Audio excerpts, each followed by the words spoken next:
Israel this morning continued to be attacked from 7 different arenas. Hamas in the south has launched over the course of today at least twice rockets towards Israel. They'd intended on doing an extensive barrage against Israel this morning. We foiled that, but their intent is there and they still have obvious capabilities, even though they've evolved and they're unrecognizable compared to where they were a year ago to today.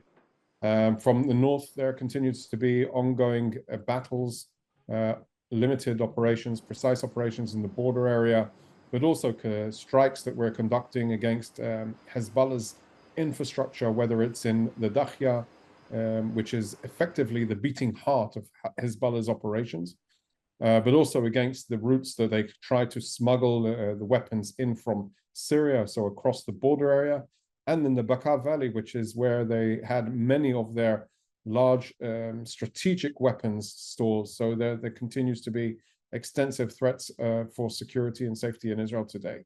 But yes, all of our enemies, I would say, are being defeated. They are all on the rear foot. They're all being pursued. And I think if we look compared to where we were at the beginning of this war to where we are today, Israel's security situation is on a path of being improved. We are emboldened by our military efforts. And indeed, there is a huge challenge because these enemies are bent on our destruction. We're just not willing to let that happen. Hezbollah, the border area across the border now, it's something like 80 kilometers wide. We have forces that are operating in order to dismantle Hezbollah's attack infrastructure. What they've done over the course of the last 20 years is built staging grounds to conduct attacks like Hamas conducted last year. An offensive by Hezbollah in the type of attack that we experienced last year would make Hamas look like Little League. Hezbollah are 10 times stronger than Hamas. If they had been successful in a surprise attack, the results would be devastating. We have dismantled and disrupted a lot of their capabilities, especially in their strategic and precision-guided missile capabilities. It doesn't mean that they don't still have some of those either hidden, concealed, or positioned in locations which we still haven't targeted. But I would say if we, on the outset of this operation and the war against Hezbollah, we targeted many of these positions. So when we are striking in the beating heart of Hezbollah in their headquarters in the Dahya neighborhood in southern Beirut, so that is very, very focused, but that is precisely where they were hiding those strategic capabilities. So when you see these strikes, when we're calling for evacuation, it's because we know that that's where they're operating or concealing these capabilities from. So I would say, of course, they still have wide-scale capabilities. Over the course of the years, they've built up a huge arsenal of something like 200,000 missiles, rockets, and drones. That's more than most European countries. It's a non-state actor with these huge, devastating capabilities. So while they're still able to reach Haifa, they're still able to target the north and bombard the north indiscriminately. We are pursuing them. We're taking out their multiple launch rocket systems. We are engaging them. We're seeking them out and hunting them down. So absolutely, it's a huge challenge, but a challenge we have to and have no other choice but to succeed in. The goal is to restore safety and security so that 60,000 Israelis that have been living out of home now for a year can go home. That is a basic need. It's the basic fundamental demand from the government. And the government 2 weeks ago instructed the IDF to create the conditions. Those conditions can be found and achieved through military operations or through diplomacy. And I believe then what we see, or what we can see now, is that the military operations are currently taking, I would say, the advance and moving forward.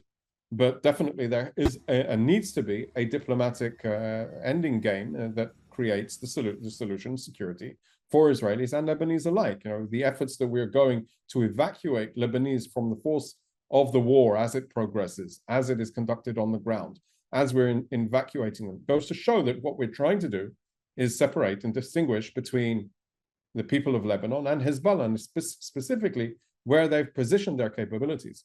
As I said, the operations that are taking place in the border area were the precise staging grounds that they'd established over the course of the years, from tunnels that are proximity tunnels, which means you go into a house which is in a village a skip and a hop away from the border, and there is a tunnel that leads to the border line, to the physical barrier itself.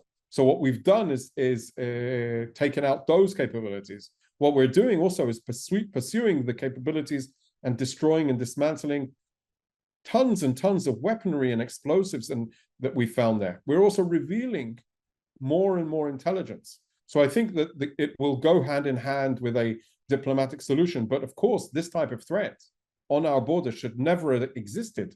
The United Nations Security Council resolution that you alluded to, 1701, was dictated that there should be no Hezbollah weapons south of the Litani.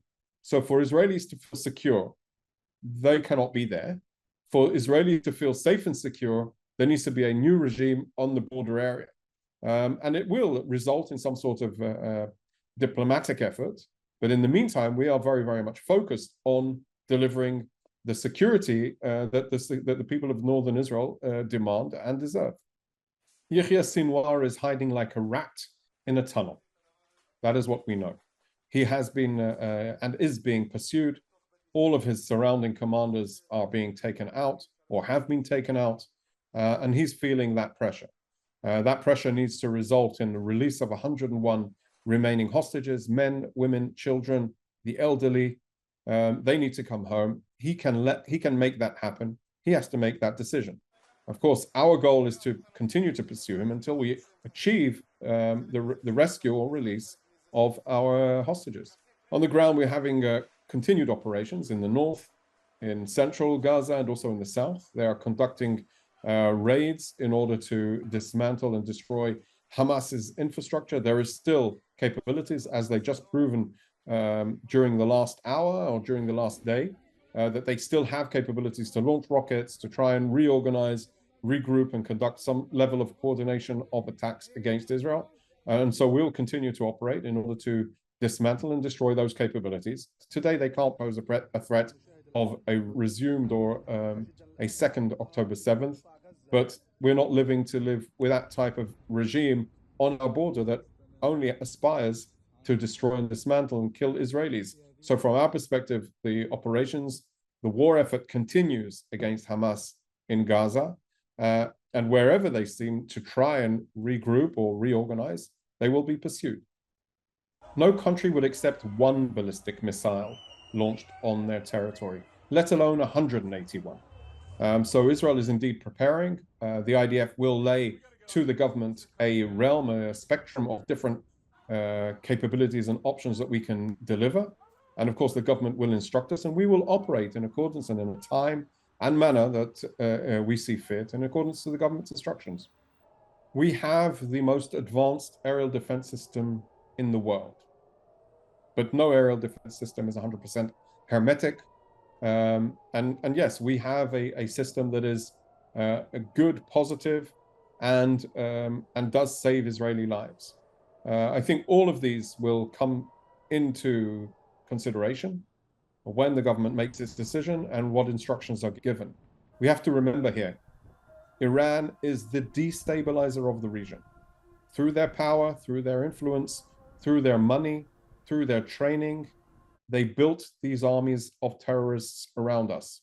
Hamas in Gaza, the Houthis in Yemen, the Shiite militias in Iraq, and Hezbollah, the most formidable force that they built on our border in Lebanon.